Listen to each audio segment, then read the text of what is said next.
Good day, children. How are you? I hope you all are hale and hearty and having a good time. Well, I'm Satinder Kaur and today I'll be taking up part 2 of lesson 2 of Democratic Politics for class 9. And the name of the lesson is Constitutional Design. In the first video, you learned about how the people of South Africa under the leadership of Mr. Nelson Mandela struggled against the oppressive system of apartheid and established democracy in their country, and then how they went about the task of designing a constitution for their country. In this part, we shall learn about the making of Indian Constitution, how it was made and who all played an important role in it. We shall also talk about the guiding principles of the Indian Constitution. Children, do you know how much time did it take to frame our Constitution? It took 2 years, 11 months and 17 days to complete it. Children, like South Africa, India's Constitution was also drawn up under very difficult circumstances. The making of the Constitution for a huge and diverse country like India was not an easy affair.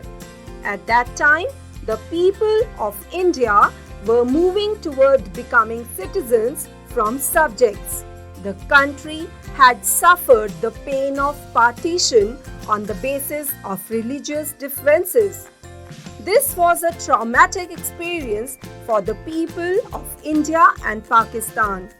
At least 10 lakh people were killed on both sides of the border in partition-related violence. There was another problem.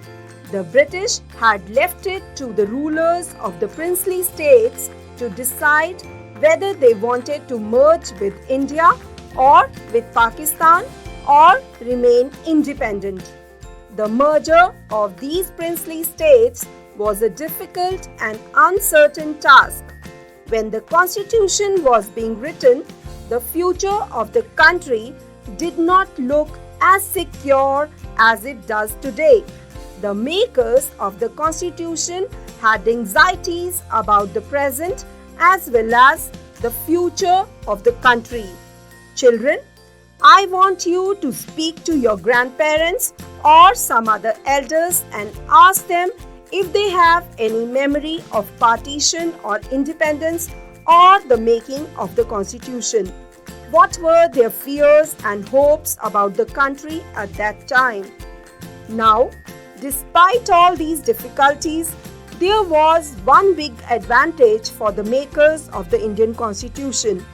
Unlike South Africa, they did not have to create a consensus, means an agreement among people, about what a democratic India should look like, because much of this consensus had already evolved during the freedom struggle. Our national movement was not merely a struggle against a foreign rule. It was also a struggle to revive our country and to transform our society and politics. No doubt there were sharp differences of opinion within the freedom struggle about the path India should take after independence. Such differences exist even today. Yet, some basic ideas had come to be accepted by almost everyone. In 1928, Motilal Nehru and 8 other Congress leaders drafted a constitution for India. In 1931, the resolution at the Karachi session of the Indian National Congress talked about how independent India's constitution should look like. Both these documents were committed to the inclusion of universal adult franchise, right to freedom and equality, and to protecting the rights of minorities in the Constitution of Independent India. Thus, some basic values were accepted by all leaders much before the Constituent Assembly met to deliberate on the Constitution. Apart from this, the familiarity with political institutions of colonial rule also helped in deciding over the institutional design. The British rule had given voting rights only to a few.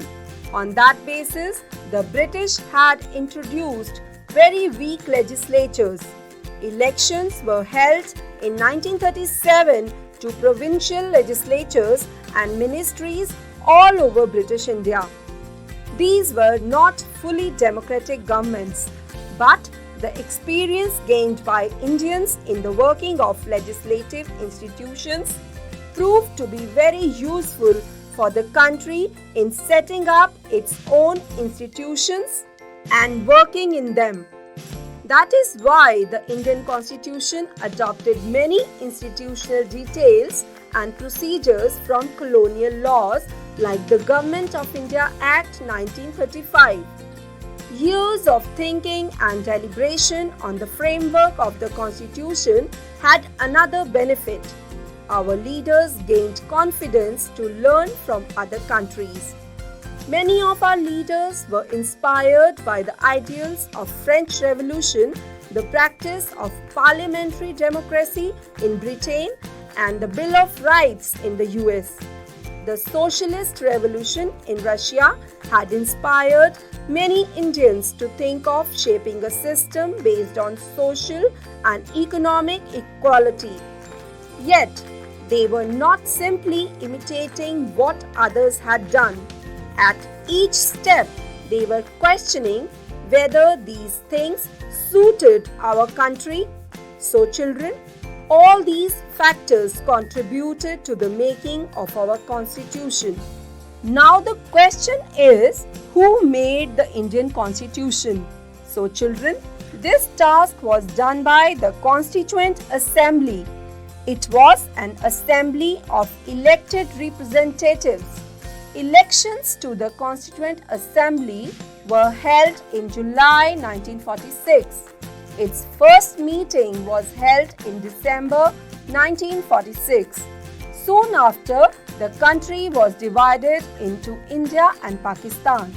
The Constituent Assembly was also divided into the Constituent Assembly of India and that of Pakistan. The Constituent Assembly that wrote the Indian Constitution had 299 members. The Assembly adopted the Constitution on 26 November 1949, but it came into effect on 26 January 1950. And to mark this day, we celebrate January 26 as Republic Day every year. Now the question is, why should we accept the Constitution made by this assembly more than 6 decades ago? We have already noted one reason above. The Constitution does not reflect the views of its members alone. It expresses a broad consensus of its time. Do you know, children?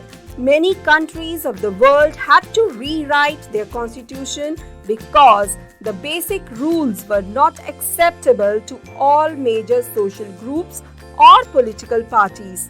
In some other countries, the constitution exists as a mere piece of paper. No one actually follows it, but the experience of our constitution is different.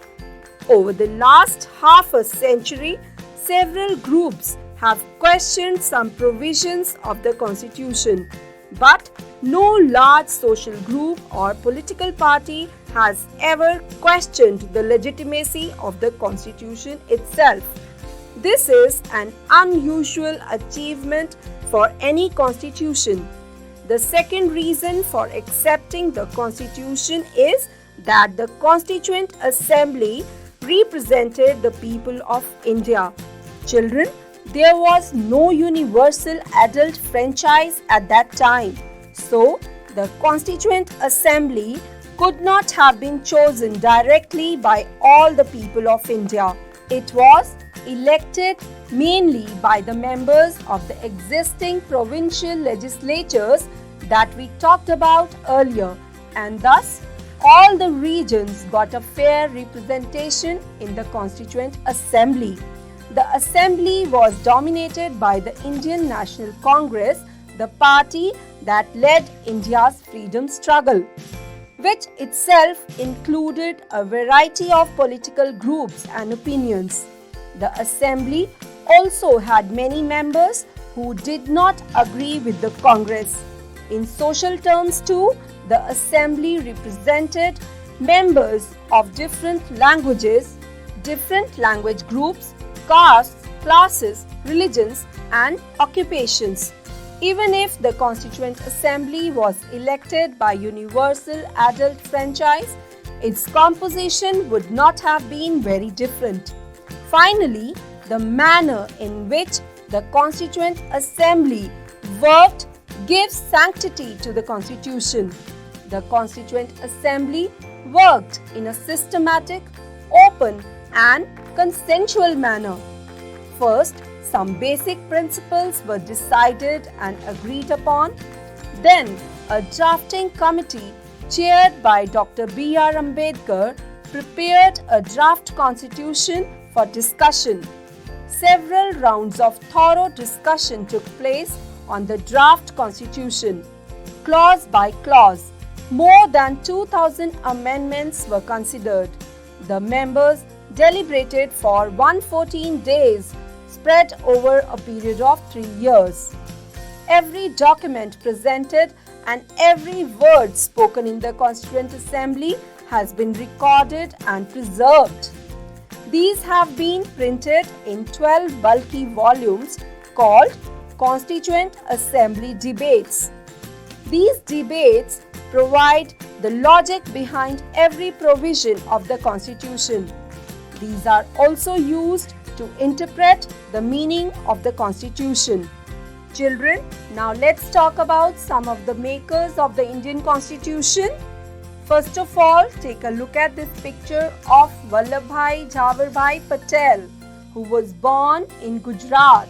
He became the Minister of Home, Information and Broadcasting in the interim government. He also played a decisive role in the integration of the Indian princely states. Later, he became Deputy Prime Minister. He is also known as Iron Man of India.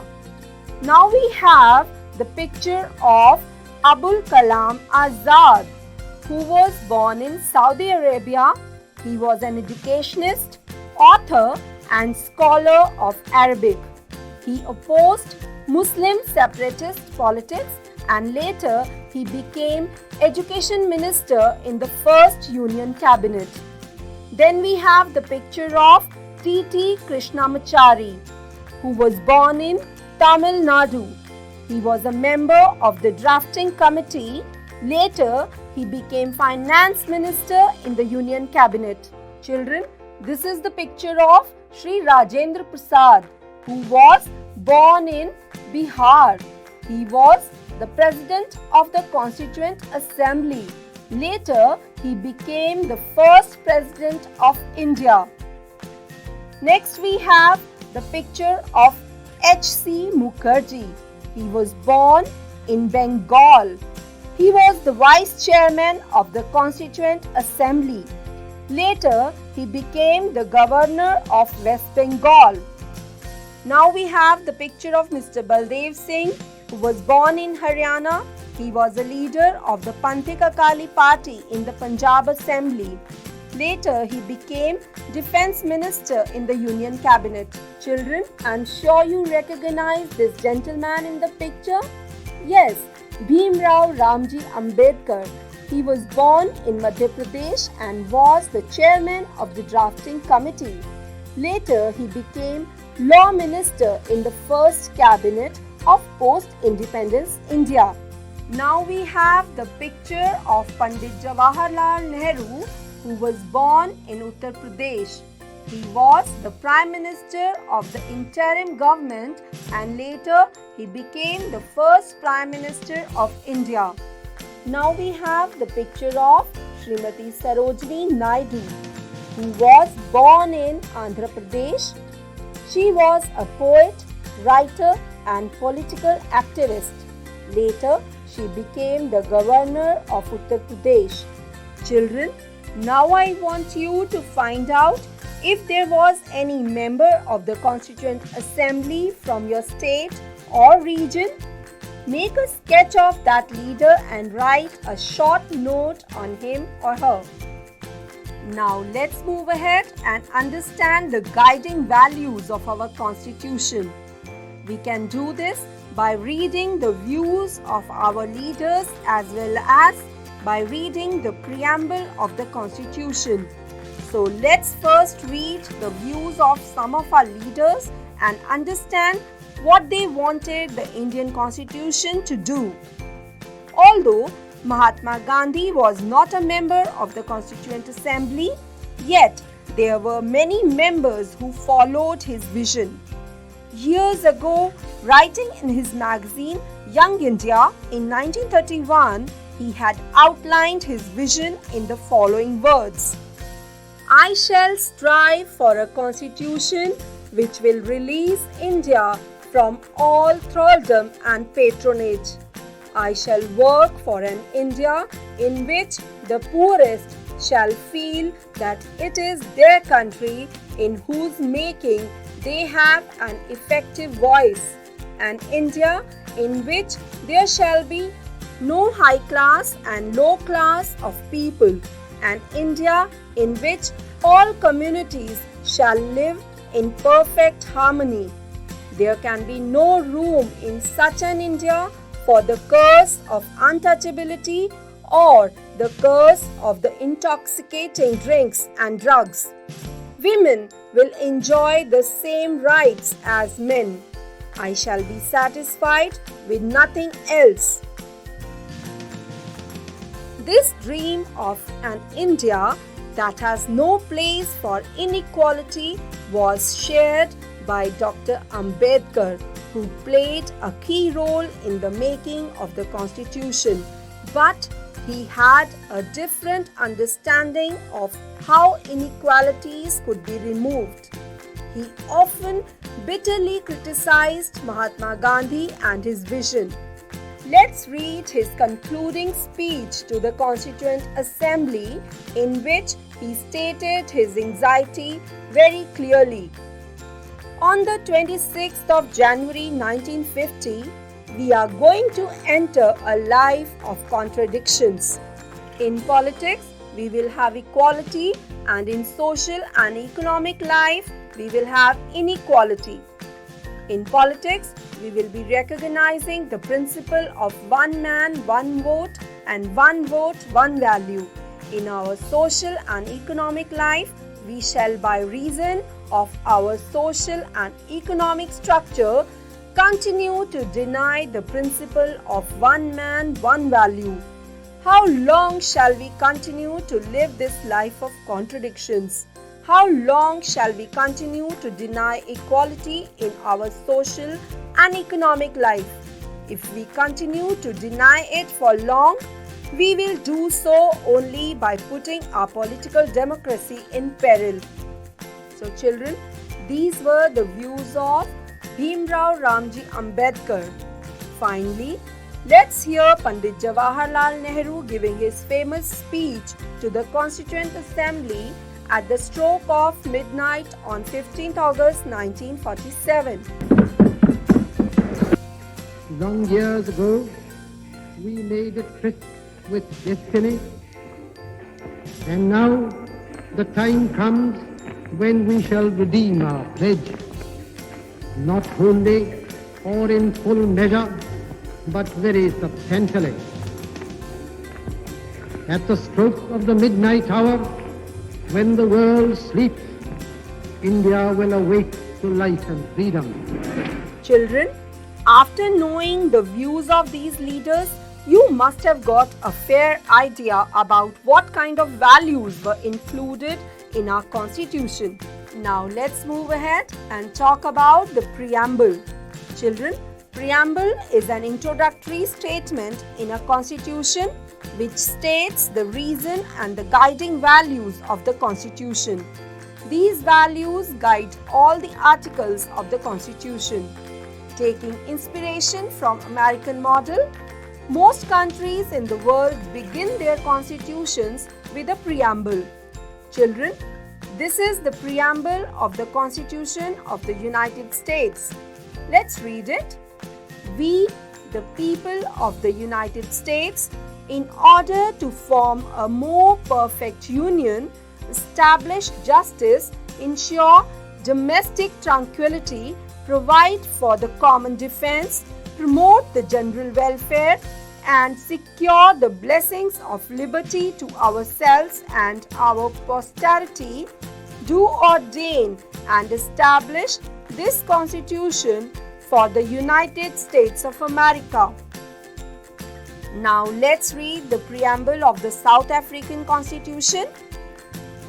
We, the people of South Africa, recognize the injustices of our past, honor those who suffered for justice and freedom in our land, respect those who have worked to build and develop our country, and believe that South Africa belongs to all who live in it, united in our diversity.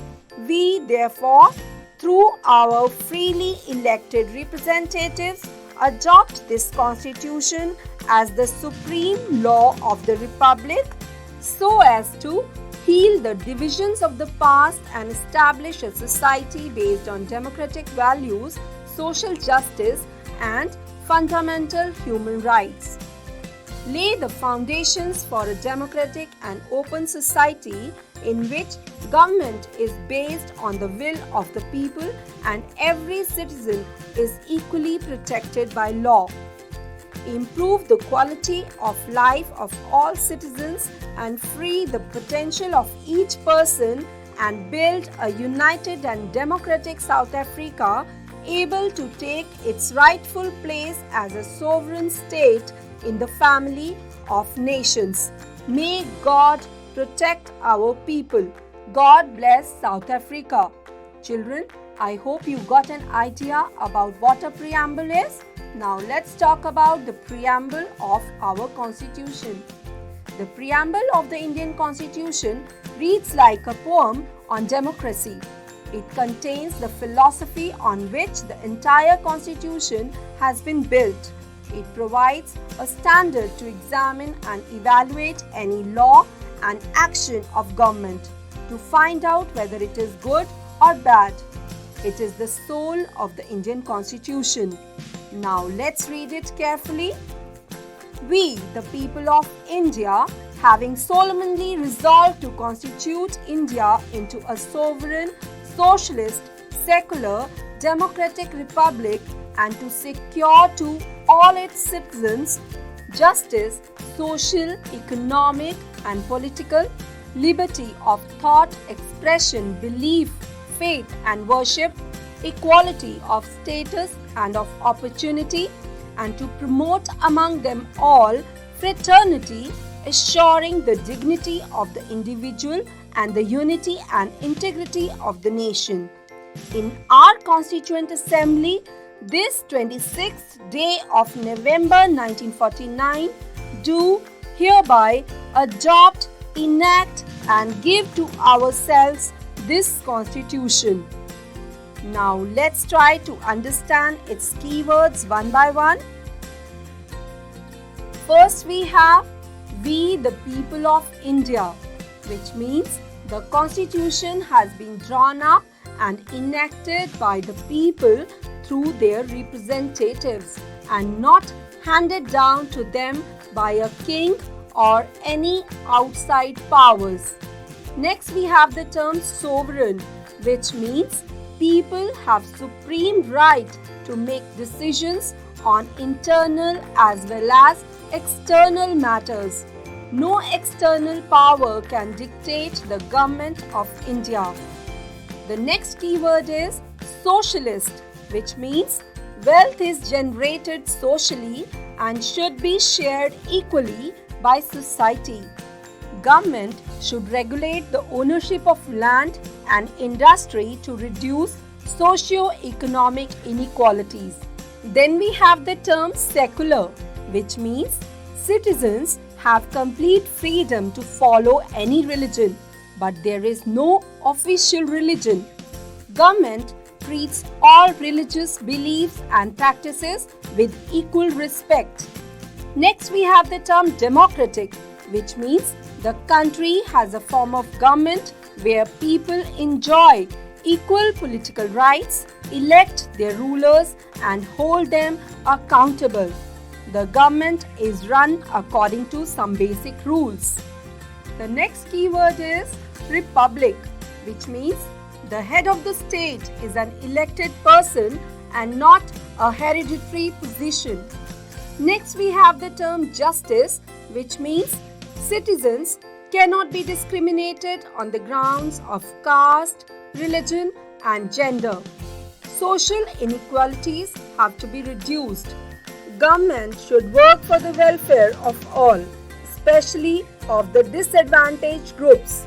The next term is liberty, which means there are no unreasonable restrictions on the citizens in what they think, how they wish to express their thoughts, and the way they wish to follow up their thoughts in action.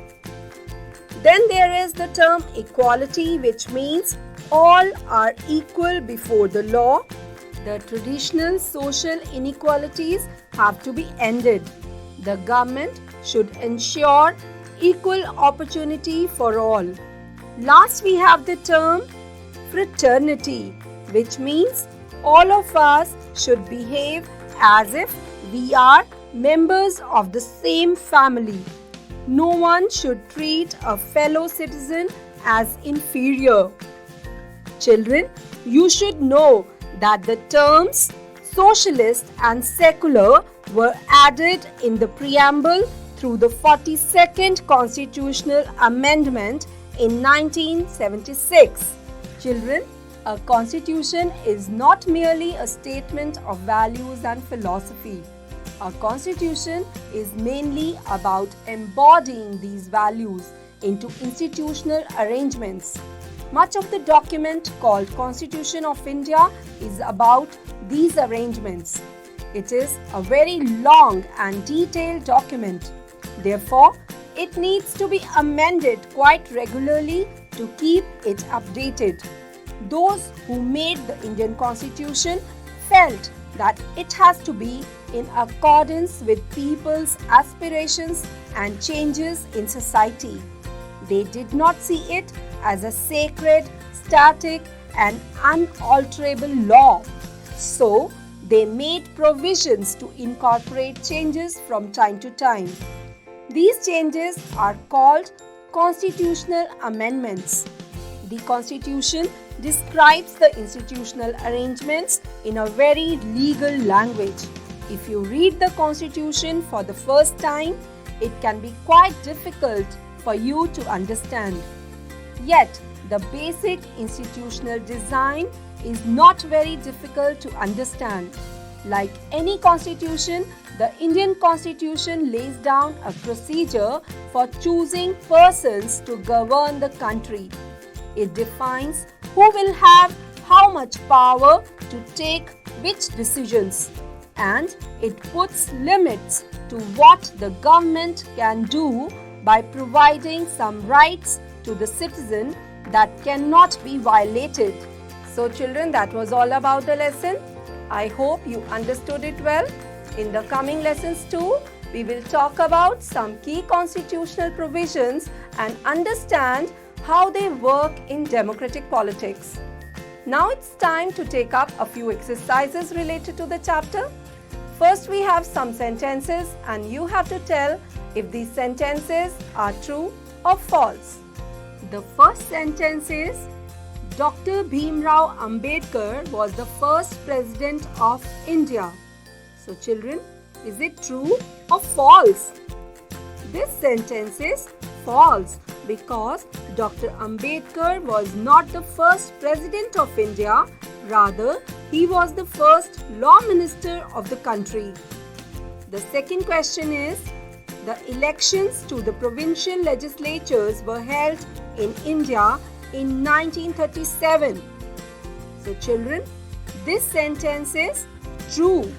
The next sentence is, the Constitution of India cannot be amended. This sentence is false.